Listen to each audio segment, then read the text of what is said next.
100 बकरियां अगर एक बार में बेचेंगे तो 7-8 लाख रुपए तक हम कमा सकते हैं। ये बच्चे जो 3,000 रुपए के थे अब 6,500 7,000 के भाव में बिकते हैं। मन्नूर बकरी का वजन तकरीबन 40 से 50 किलो तक होता है, लेकिन डॉर्पर का वजन 2 साल में 220 किलो तक होता है। उसे 1 से 5 लाख रुपए देने के लिए तैयार है। हम एक महीने में कम से कम 4 से 5 बच्चों को तो बेच ही देते हैं। नमस्कार दोस्तों, मेरा नाम है आदित्य और मैं हूं आपका होस्ट और एक बार फिर से फ्रीडम ऐप के हिंदी फार्मिंग चैनल में आप सभी का स्वागत है। आज हम जिस टॉपिक के बारे में बात करने वाले हैं वो ना ही सिर्फ एक लो इन्वेस्टमेंट फार्मिंग का ऑप्शन है आपके लिए, लेकिन इसके साथ ही साथ बहुत ही हाई प्रॉफिटेबिलिटी भी आपको इसमें मिल जाती है। मैं बात कर रहा हूं शीप एंड गोट फार्मिंग की। काफी सालों से ये खेती चली आ रही है और उसका एक मेन रीजन है, वो साफ रीजन ये है कि इसमें मुनाफा बहुत ज्यादा है और हर साल बढ़ते ही जा रहा है। ये एक ऐसी खेती है जो बहुत ही लो इन्वेस्टमेंट से शुरू होती है, लेकिन आपको एक साल में 1 करोड़ रुपए तक कमाकर दे सकती है। क्या आप जानते हैं कि भारत देश में शीप गोट यानी कि मटन की डिमांड हर साल 10% से बढ़ती जा रही है। तो इस वीडियो में आपके साथ हमारे एक्सपर्ट्स यानी कि मेंटर्स मौजूद होंगे जो आपको सिखाएंगे अपने अनुभव से कि कैसे आप इस बिजनेस को या फिर कह लीजिए इस खेती को एक बहुत ही प्रॉफिटेबल वेंचर में बदल सकते हैं। हम डिस्कस करेंगे ब्रीडिंग टेक्निक्स, फीड मैनेजमेंट और डिजीज कंट्रोल के एडवांस टिप्स। अगर आप फार्मिंग इंडस्ट्री में नए हैं तो ये फार्मिंग यानी कि ये खेती आपके लिए एक बहुत ही मुनाफेदार विकल्प हो सकती है, क्योंकि ये एक एवरग्रीन बिजनेस है जिसमें मार्केट स्टेबल होता है और इनफैक्ट इसकी डिमांड तो समय के साथ बढ़ती ही जा रही है। तो इस वीडियो को अंत तक जरूर देखिएगा, क्योंकि इस वीडियो के जरिए आप अपनी फार्मिंग के एक्सपीरियंस को और करियर को एक नई ऊंचाई तक पहुंचा सकते हैं। सर एक्चुअली इसकी बहुत ज़्यादा डिमांड है और आउटसाइड काम करने पर अगर सैलरी मेरे ख्याल से 30,000 भी मिल जाए तो उसमें से रेंट 15,000 एटसेट्रा एटसेट्रा खर्चा हो भी जाए तो 5,000 10,000 बचेंगे। तो ज़्यादा बैकअप नहीं है, जॉब कोई भी हो उसमें ज़्यादा बैकअप नहीं है। तो अगर हम फार्म बना लेंगे तो मेरे ख्याल से बेहतर रहेगा। ईयरली 1 टाइम इन्वेस्टमेंट, इसमें सडनली मंथली पेमेंट नहीं मिलेगा, लेकिन ईयर एंड में मैक्सिमम पैसे मिल जाएंगे, यानी हाई बजट मिलेगा। यू कैन इन्वेस्ट एनीवेयर या फिर कुछ परचेज कर सकते हैं। पार्ट बाय पार्ट नहीं मिल पाएगा। लेकिन हमारे यहाँ बकरी पालने से मीट के लिए तो डिमांड हमेशा होती है। मीट के लिए हाई रेंज ऑफ डिमांड है, क्योंकि एक बच्चा रेडी होने तक सेल्स के लिए 1 ईयर लग जाता है और मीट खाने वाले तो हर रोज होते ही हैं। तो इन्वेस्टमेंट इंपॉर्टेंट है। अगर टेक्निकली कहा जाए तो कभी कभी बच्चे मर जाते हैं। 100 बच्चों में से कम 2-3 तो मर ही जाते हैं इस सीजन में नहीं, लेकिन गर्मी की वजह से मर जाते हैं। इस रीजंस की वजह से तो पीछे हटना ही नहीं है। अगर कर लेंगे तो अच्छा बिजनेस हो जाएगा। हमारा एग्रीकल्चरल बैकग्राउंड है, सो आप कहीं भी जाएं, एक घर में 4 बकरी के बच्चे या 5 बकरी के बच्चे तो पक्का मिल जाएंगे। हर कोई पालता है यहाँ पर। अगर हमारी जमीन पर ही चारा उगाएंगे, सही तरीके से प्लान कर लेंगे, अगर ग्रीन ग्रास अगर हम उगाएंगे तो ऑलमोस्ट 200 बच्चे हम पाल सकते हैं, और वो भी बड़ी आसानी से। 1 एकड़ की जगह पर अगर चारा हो तो ऑलमोस्ट 200 से 250 बच्चे पाल सकते हैं। लोगों को इससे कोई प्रॉब्लम नहीं है, क्योंकि वो बाहर छोड़ेंगे ही नहीं। हमारे पास में, हमारे सराउंडिंग में ही बकरियां रहती हैं, इससे कोई प्रॉब्लम नहीं है। अगर पॉजिटिव रहकर हम ग्रो अप करेंगे तो लोग कहेंगे कि हमने अच्छा काम किया है। वहीं दूसरी ओर अगर हमने नहीं किया तो लोग कहेंगे कि हमारे बोलने के बावजूद भी इन्होंने नहीं किया। बिजनेस में दूसरों की नहीं सोचनी चाहिए।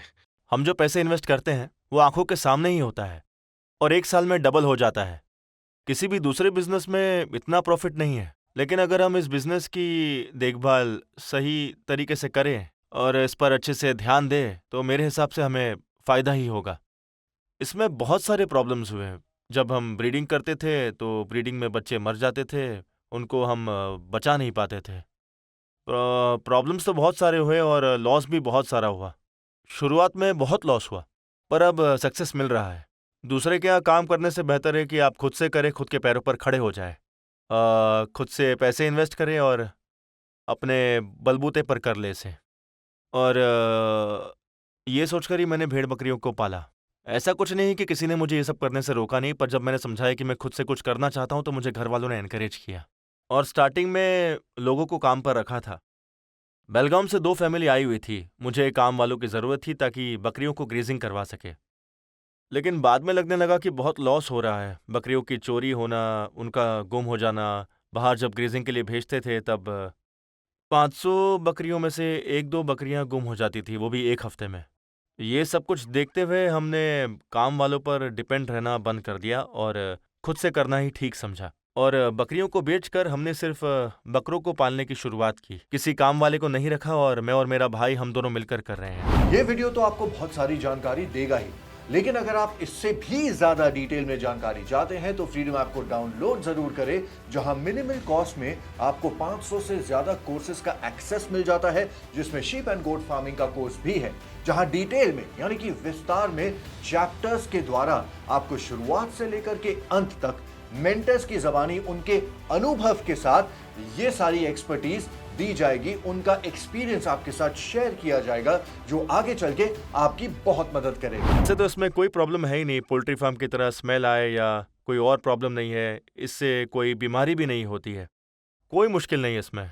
हम घर पर ही बकरियों को पाल सकते हैं और इससे अगल बगल रहने वालों को भी कोई भी तकलीफ नहीं होती, कोई परेशानी नहीं होती उन्हें। सर, जब बकरियां खरीद के लाते हैं तो उनकी ग्रोथ के हिसाब से सेल होती है। हमारे यहाँ फिलहाल देखा जाए तो 150 बकरियां हैं। बकरीद की सेल स्टार्ट हो गई है, कुछ बकरियां सेल भी हो चुकी हैं। बकरीद तक और सेल हो जाएंगे, उसके बाद फिर नेक्स्ट बैच स्टार्ट हो जाएगा। एक बार जब हम इसमें इन्वॉल्व हो जाते हैं तो इसमें सेटिस्फैक्शन भी है। सर, इनिशियल प्रॉब्लम्स तो सब में होती हैं, इसमें भी इनिशियल प्रॉब्लम्स हुए, जैसे कि बच्चों का मर जाना। शुरुआत में जब बाहर चराने के लिए ले गए, ग्रेजिंग के लिए, तो वहाँ छोड़ने के बाद इन्हें बीमारियाँ हो जाती थीं। फिर उसके बाद हमें सेमी स्टॉल ग्रेजिंग सिस्टम बनाना पड़ा, जिसमें आधा दिन बाहर चरवाते हैं और आधा दिन स्टॉल में ही चरवाते हैं। धूप होने पर बाहर चरवाते हैं, इससे बकरियों को विटामिन डी भी मिल जाता है और थोड़ा आराम भी मिल जाता है। तो ज़्यादा से ज़्यादा स्टॉल में ही फीड कराते हैं। जब मेरा प्रोफेशनल जॉब था और मैंने एग्रीकल्चर फील्ड में आने के बारे में सोचा तो शुरू में ही घर वालों ने इनकार कर दिया। फिर मैंने बहुत से फार्म्स को विजिट किया, घर वालों को ले जाकर इसके सारे ins and outs, negatives and positives बताए और उन्हें कन्विंस किया। अब सब लोग कन्विंस्ड हैं और सेटिस्फाइड भी हैं। अब वो ज़्यादा एफर्ट्स यहीं डालते हैं और ज़्यादा टाइम यहीं स्पेंड करते हैं। इससे घर वालों को भी कॉन्फिडेंस आ गया है कि ये अच्छे तरीके से काम कर पाएगा, इसमें फ्यूचर भी है, इस बात का कॉन्फिडेंस आ गया। सर, काम वालों के थोड़े से प्रॉब्लम्स हैं, इसीलिए हमने हमारे पुराने रेफरेंस के थ्रू एक फैमिली को यहाँ पर बुला लिया है। जब हम लार्ज स्केल पर काम करते हैं तो लेबर्स की ज़रूरत होती है। छोटे स्तर पर अगर स्मॉल स्केल में करेंगे तो खुद कर सकते हैं। भेड़ बकरी पालने में या खरगोश को पालने में पोल्ट्री की तरह इसमें कोई प्रॉब्लम नहीं होती है। इसमें आप देख सकते हैं कि कोई भी ऑब्जेक्शंस नहीं है, क्योंकि वेंटिलेशन अगर अच्छा हो तो स्मेल नहीं आती है। वेंटिलेशन बस अच्छा होना चाहिए। ये जो बच्चे होते हैं, इन्हें मांस के लिए चराया जाता है। 100-150 बच्चे बाहर चरवाते थे हम। पैदा हुए भेड़ की पिल्लों को मैं खुद मां से सेपरेट कर देता था, बिल्कुल सेपरेट कर देता। उस स्टैंड को देखा ना आपने, स्टैंड को मैंने खुद मंगवाया है ताकि चारा वेस्ट ना हो पाए। वेस्टेज बचाने के लिए ही मैंने ये स्टैंड मंगवाया था। अगर चारा और गोबर मिक्स हो जाएगा तो चराया नहीं जा सकता, फीड डालना जरूरी होता है। ज्वार भूसा जमीन पर नहीं डाल सकते ना, इसलिए मैंने सेफ्टी के लिए स्टैंड बनवाया। तब आसानी से 100-150 बच्चे चरवा सकते हैं। मंडी में 2,500-3 हजार में बच्चे मिल जाते हैं, अच्छी क्वालिटी के। हम उन्हें खरीद कर ला सकते हैं। 40-50 बच्चों को मैंने एक साथ चराया है और 40-50 बकरियों को मैं फिर से चराने ले जाता था। 3 बैच में चराया, 100 बच्चों के हिसाब से। उससे अच्छा फायदा हुआ, प्रॉब्लम नहीं होती थी। साथ ही दूसरे लोकल बाहर चराने वाले 150 बच्चे थे। 100 बकरियां अगर एक बार में बेचेंगे तो 7-8 लाख रुपए तक हम कमा सकते हैं। ये बच्चे जो 3,000 रुपए के थे, अब 6,500-7,000 के भाव में बिकते हैं। इस वजह से अच्छे पैसे मिलने लगे। और ये जो आपने नारी स्वर्ण बकरी के बारे में पूछा, जिसे हम चरा रहे हैं, नस्ल के लिए हमें महाराष्ट्र जाना होगा ट्रेनिंग के लिए। नागराज ने बुक किया, इन 10 लोगों में मैं भी पहुंच गया ट्रेनिंग लेने के लिए। 2013 में 3 दिन तक वहीं ट्रेनिंग ली। बहुत अच्छी ट्रेनिंग थी। ट्रेनिंग इस बारे में कि रिसर्च कैसे करते हैं हम लोग। इस बोर्ड को देखा आपने, इसमें लिखा है एक संस्था में 5 नस्लों को जुटाकर संशोधन करके ज्यादा बच्चे पैदा करें 3 दिन तक हम कहीं नहीं गए। संशोधन कैसे करते हैं, बच्चों की क्या जानकारी है, कौन-कौन सी नस्ल को जुटा के रखा जा सकता है, किस नस्ल में ग्रोथ ज़्यादा है, दूध की उत्पत्ति किसमें ज़्यादा है, किसका मांस अच्छा है, ये सब जानने के बाद मैंने कहा सर मुझे 10 बकरियाँ दिला दीजिए, मैं पालूँगा। तब मेरे पास 100-150 बकरियाँ थीं, नॉर्मल लोकल वाली। जब मैंने पूछा तो उन्होंने मुझे 3 ऑप्शन दिए, 3। उसे 1 से 5 लाख रुपए देने के लिए तैयार हैं। आपने देखा ना वो 2 महीने का बच्चा है, हमने 1.5 लाख रुपए बोला, पर खरीदने वाला करीब 1.25 लाख रुपए देने के लिए रेडी है। अब ये 2-3 महीने का बच्चा है तो हमारा 1.5 लाख का फायदा तो होगा ही होगा। नहीं, हम लोग ऊन वून नहीं काटते हैं, वो खुद झड़ के अपने आप गिर जाता है। हम 20 महीने में बकरी का वजन तकरीबन 200 किलो तक बढ़ा सकते हैं, यानी महीने में 10 से 15 किलो तक आराम से बढ़ा सकते हैं, क्योंकि मेरी कोशिश रहती है ये फैटलेस रहे। सर यकीन मानिए एकदम फैटलेस, और इसमें कहीं भी फैट नहीं होता। अगर आपको थोड़ा सा फैट मिलेगा तो वो एक लेयर होती है, उसके ऊपर थोड़ा सा फैट होता है। जब मांस के पीसेस हम कट करते हैं तो मांस में आप एक लेयर देख सकते हैं, वो लेयर फैट की होती है, इसके अलावा और कहीं नहीं होता। बन्नूर बकरी फैट होती है। बन्नूर बकरी का वजन तकरीबन 40 से 50 किलो तक होता है, और बन्नूर बकरी का 2 साल में 50 किलो तक वजन हो जाता है, लेकिन डॉर्पर का वजन 2 साल में 220 किलो तक होता है। अगर आप बकरियों का वजन ज्यादा चाहते हैं तो 4-5 बकरियां ही पालें, ये आपके लिए बहुत फायदेमंद रहेगा। इस बकरी की डिमांड सबसे ज्यादा है, इसलिए लोग फोन करते हैं और बच्चों को खरीदने के लिए तैयार रहते हैं, और हम 1 महीने में कम से कम 4 से 5 बच्चों को तो बेच ही देते हैं। मेरे व्यवसाय के साथ ये बकरी पालने का काम मैं 40 सालों से करता आ रहा हूँ सर। पहले 3-4 मादा बकरियां थी, बेचने पर मुनाफा मिल जाता था मुझे। भेड़ों के नस्ल को और मादा बकरियों को ग्रो करके उन्हें बेच दिया करता था। अब मेरे बच्चे एजुकेटेड हैं और अलग-अलग से रह रहे हैं, तब से मैं और मेरी बीवी दोनों मिलकर घर के पास ही काम करते रहते हैं। 2 गायों और 6 बकरियों को साथ में पाल रहे हैं। बाकी सबको छोड़कर अब सिर्फ बकरियां ही पाल रहे हैं। पैसे की ज़रूरत तो हर किसी को होती ही है, जीने के लिए, गुज़ारा करने के लिए पैसों की ज़रूरत तो पड़ती ही है।